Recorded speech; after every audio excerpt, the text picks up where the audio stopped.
पुलाचं काम करणाऱ्या 5 कामगारांचा सध्या मृत्यू झाल्याची बातमी हाती येते।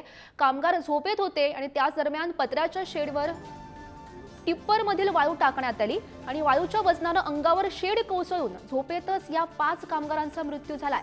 जालन्याच्या जाफराबादमधील पासोडी चांडोळ रस्त्यावर ही घटना घडली आहे। या संदर्भात अधिकची माहिती जाणून घेऊयात। आमचे प्रतिनिधी गौरव सध्या आपल्यासोबत आहेत। गौरव, काय नेमकी ही घटना आहे, कारण यामध्ये 5 कामगारांचा मृत्यू झाल्याचं समजतंय?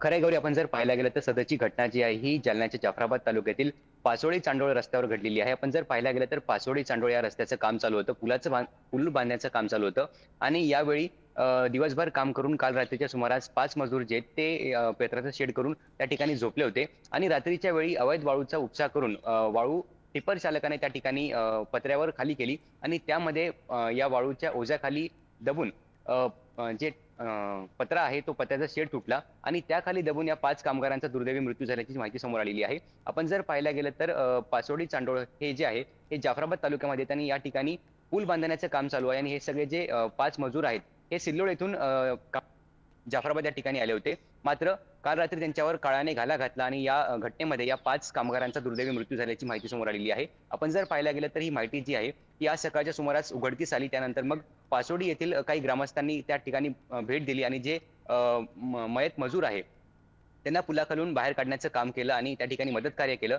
आणि या संपूर्ण घटनेमुळे सध्या आता हळहळ व्यक्त केली जात आहे। मात्र हा टिप्पर चालक कोण होता, त्याला लक्षात आलं नाही का या ठिकाणी काय आहे आणि त्याने पत्र्याच्या शेडवर वाळूचा आपला टिप्पर का खाली केला? नक्कीच। तर आपण सध्या हे दृश्य पाहू शकतो। काल रात्रीच्या सुमारास ही घटना घडलेली होती। कामगार झोपेत होते, त्या दरम्यान पत्र्याच्या शेडवर टिप्परमधील वाळू टाकण्यात आली आणि त्या वाळूच्या वजनाने अंगावर शेड कोसळून झोपेतच या 5 कामगारांचा मृत्यू झालाय। जालन्याच्या जाफराबादमधील पासोडी चांडोळ या रस्त्यावर ही घटना घडली आहे।